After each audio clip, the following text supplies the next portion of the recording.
ನಮಸ್ಕಾರ ವೀಕ್ಷಕರೇ, ನಾನು ರೇಷ್ಮಾ. ನೀವು ನೋಡ್ತಾ ಇದ್ದೀರಾ ಕರ್ನಾಟಕ ಪವರ್ ಟಿವಿ ನ್ಯೂಸ್. ಇದೀಗ ಈ ದಿನದ ಪ್ರಮುಖ ಹೆಡ್ಲೈನ್. ಚಾಮರಾಜನಗರ ಜಿಲ್ಲೆಗೆ ಹೊಂದಿಕೊಂಡಿರುವ ತಮಿಳುನಾಡಿನ ಏರೋಡ್ ಜಿಲ್ಲೆಯ ತಾಳವಾಡಿ ಸಮೀಪದ ಹೊಸೂರು ಗ್ರಾಮದಲ್ಲಿ ಕಲ್ವಾರಿಯಲ್ಲಿ ಚಿರತೆಗಳ ಓಡಾಟದಿಂದಾಗಿ ಗ್ರಾಮಸ್ಥರು ಭಯಭೀತರಾಗಿದ್ದಾರೆ. ಚಿರತೆಗಳ ಚಲನವಲನದ ಮೇಲೆ ಅರಣ್ಯ ಇಲಾಖೆ ತೀವ್ರ ನಿಗಾ ಇರಿಸಿದೆ.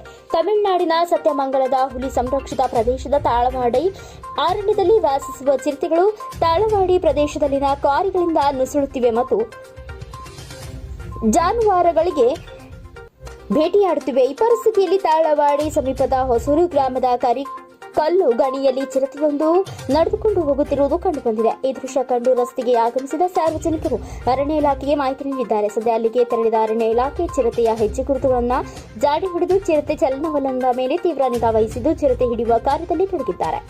ವರದಿಗಾರ Manikantha Nayak, Karnataka power TV news, Chamarajanagar.